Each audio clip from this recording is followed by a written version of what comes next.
കള്ളനെ കാവലേൽപ്പിക്കുന്നുവെന്ന് പറഞ്ഞ് കേട്ടിട്ടേയുള്ളൂ. ഇപ്പോൾ കണ്ടു. ഹൂസ്റ്റൺ കത്തീഡ്രൽ പള്ളിയിലാണ് സംഭവം. പള്ളിയുടെ saint Thomas recreation and chapel building പണി 45 ലക്ഷം ഡോളർ ചിലവാക്കി നടത്തിയിട്ട് ഒരു കണക്ക് പോലും പറയാതെ മുങ്ങിയവരെ വീണ്ടും പിടിച്ച് പള്ളിയുടെ ജൂബിലി ആഘോഷങ്ങൾ നടത്താനേൽപ്പിച്ചു. നമുക്കറിയാം, പള്ളിയിൽ ഒരു പൊതുയോഗം വിളിക്കുമ്പോൾ പൊതുവെ ആളുകൾ കുറയും. ഇത് സാധാരണയുള്ള പങ്കാളിത്തം പോലുമില്ലാതെ തട്ടിക്കൂട്ടി പൊതുയോഗം എന്ന പേരിൽ കൂടി പഴയ കെട്ടിടം പണിക്കാരെ ജൂബിലി നടത്താനുള്ള ചുമതല ഏൽപ്പിച്ചു. ജൂബിലിയോടനുബന്ധിച്ചു 1 ലക്ഷം ഡോളറിന്റെ ഒരു ചാരിറ്റിയും നടപ്പാക്കുന്നു.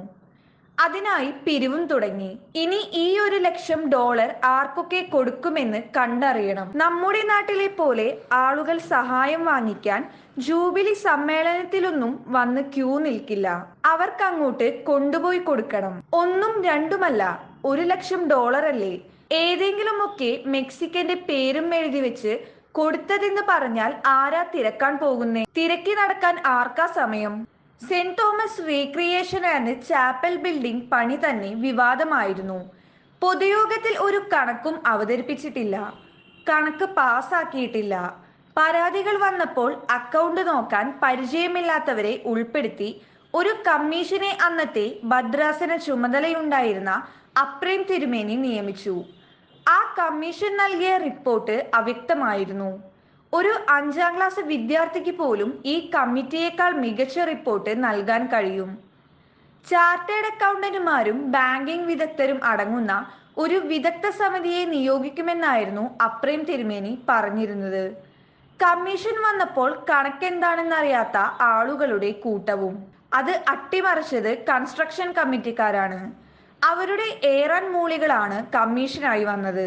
കണക്കറിയാവുന്നവർ വന്നാൽ ക്രമക്കേടുകൾ കണ്ടുപിടിച്ചാലോ എന്ന് ഭയന്നിട്ടാണ് ഏറാൻ മൂളികളെ വെച്ചത്.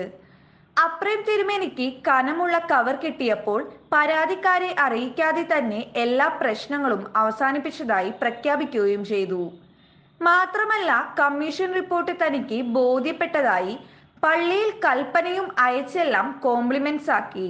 ഇപ്പോൾ അതേ കൺസ്ട്രക്ഷൻ ഗ്രൂപ്പിനെയാണ് ജൂബിലി ആഘോഷം നടത്താൻ തിരഞ്ഞെടുത്തത്. ഇവരെ തിരഞ്ഞെടുക്കാൻ കൂടിയ യോഗത്തിൽ 30-ൽ താഴെ മാത്രം കുടുംബങ്ങളെ പങ്കെടുത്തുള്ളൂ.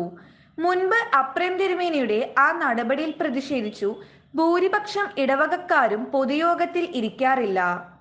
അവരൊക്കെ പള്ളിയിൽ പോകും, വിശുദ്ധ കുർബാന കഴിഞ്ഞു സ്ഥലം കാലിയാക്കും. പള്ളിയിൽ ഇടവക രജിസ്റ്റർ ഇല്ല.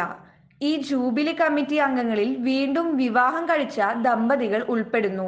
അവരുടെ വിവാഹത്തിന്റെ ആധികാരികത സംശയാസ്പദമാണെന്നാണ് പല ഇടവകക്കാരും പറയുന്നത്. ഏതായാലും കള്ളനെ കാവലേൽപ്പിച്ച ഭരണസമിതിക്കൊരു ബിഗ് സല്യൂട്ട്.